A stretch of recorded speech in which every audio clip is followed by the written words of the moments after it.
Hi, everybody, and welcome to Teaching Tip Tuesday, brought to you by the Center for Inclusive Teaching and Learning here at UWSP.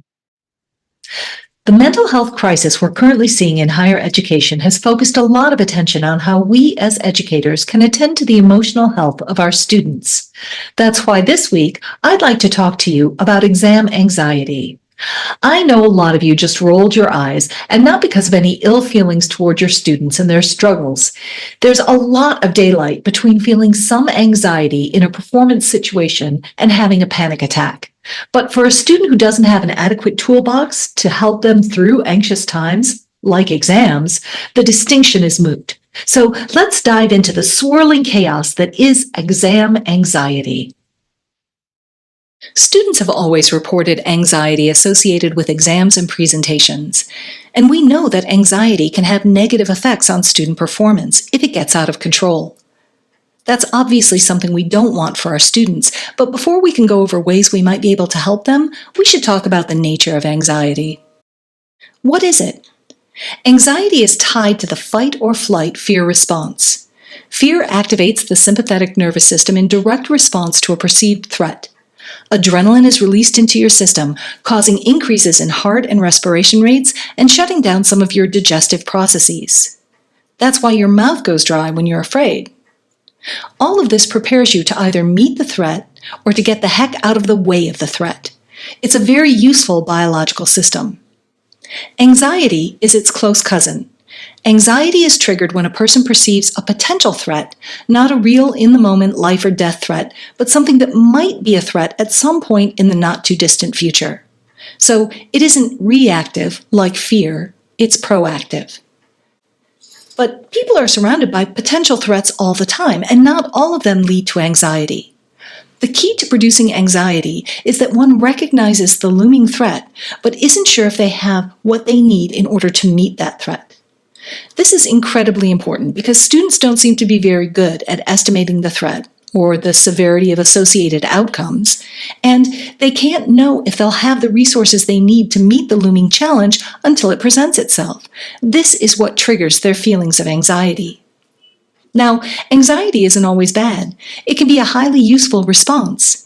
Imminent danger, low skills, the anxiety and the disquieted sensations these bring can motivate a person to prepare for the threat so that they'll have the resources that are required when it arrives. For our students, anxiety can be channeled into preparing for exams by studying early.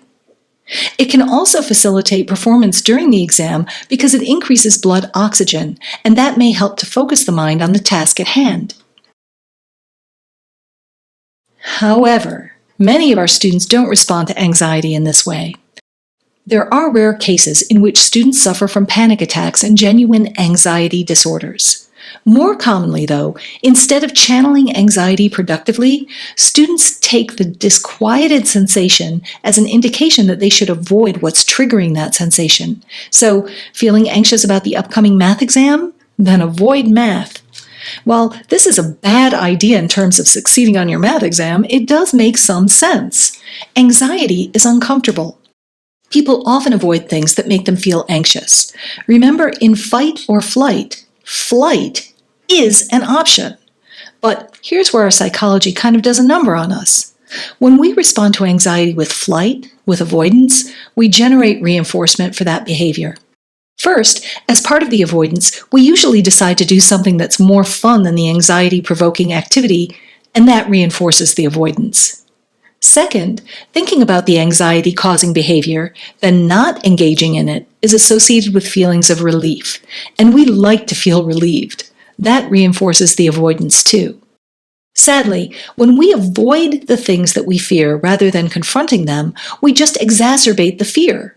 This is the kind of trap of reinforcement that leads people to be phobic of pickles or lettuce or exams. So, how can we help our students deal with their anxiety more productively? Begin by establishing a sense of trust and safety in your course. Be kind and constructive in your comments on student work. We all try to do that, but sometimes we miss the mark, especially since communication standards change rapidly. You should always gauge how your students are responding to your feedback and adjust accordingly to create a nurturing environment. Be transparent about your expectations. This can help eliminate the unknown threat that students are responding to. Incorporate formative activities that help your students to build confidence in their ability to meet challenges and build their skills. Provide practice tests so they know what to expect and can be sure that they're prepared. Think about adding makeups or exam redos. This removes the high stakes of exams. In many cases, what students fear are the consequences of failure. And if that's the case, you can remove those consequences by giving them a second chance. Next, help students reframe their response to anxiety. This is part of having a toolkit for dealing with anxiety. Normalizing anxious feelings about extemporaneous performance is very helpful.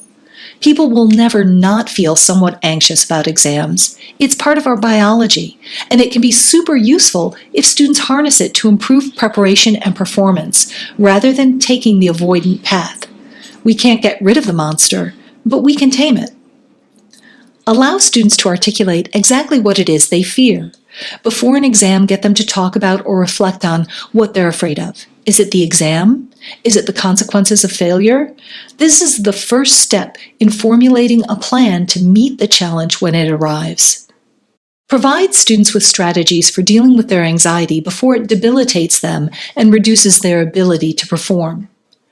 Try discussing mindful body check exercises and deep breathing as ways to relax in the moment. Students cannot be simultaneously relaxed and anxious, so these techniques have great utility. Promote positive self-talk in the run-up to the exam. Students should be able to tell themselves, "I've got this." This can be very useful in cultivating confidence in their ability to succeed. Help students develop their self-efficacy so that they have the tools they need to succeed. This is why we struggle through thinking about questions rather than just using ChatGPT to get an answer. Finally, lean into the growth mindset and talk to the students about this before major exams.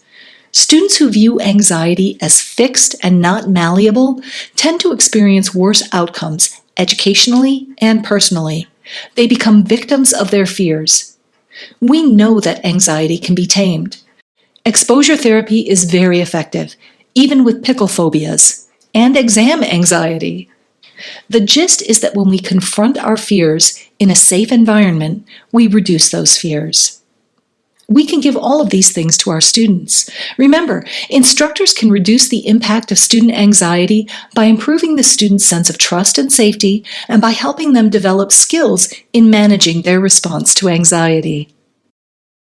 And that's this week's teaching tip, brought to you by the Center for Inclusive Teaching and Learning here at UWSP, your one-stop shop for teaching support. Visit our website to schedule a consultation for help with course design, learning activities, assessment, or pedagogy.